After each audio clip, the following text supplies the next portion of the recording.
we shall reflect on the life of Saint John Fisher.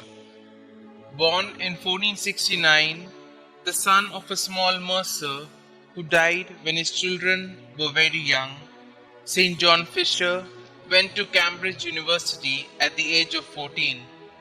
There, he distinguished himself greatly in his studies, was elected a Fellow of Michaelhouse, and was ordained priest with special permission since he was only 22.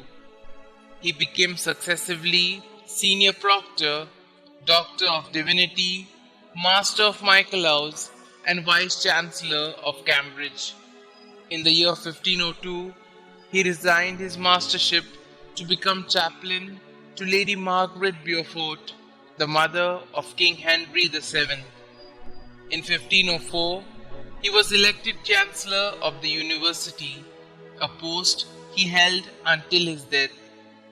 Later the same year, he was nominated Bishop of Rochester by King Henry VIII.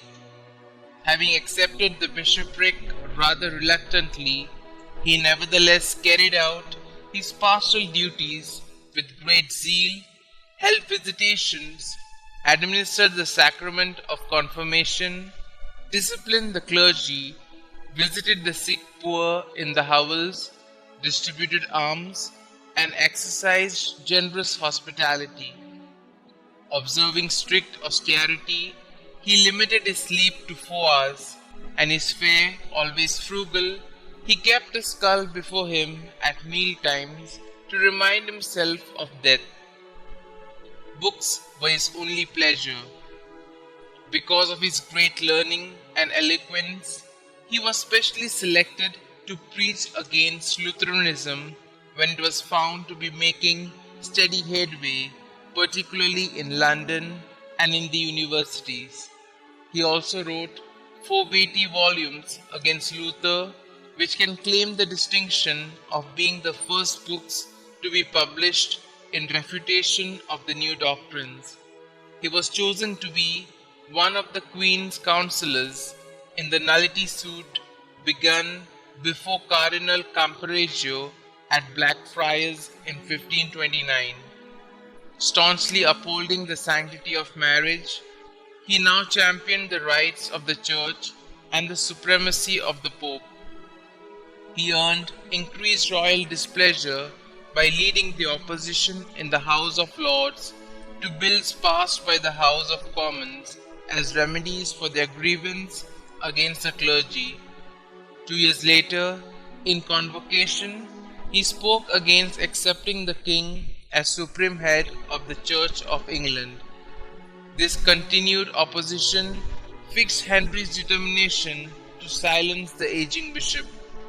The first move was to implicate him in an affair concerning Elizabeth Barton, the nun of Kent. His name was included in a bill of attainder on the grounds that he had not reported her to the king.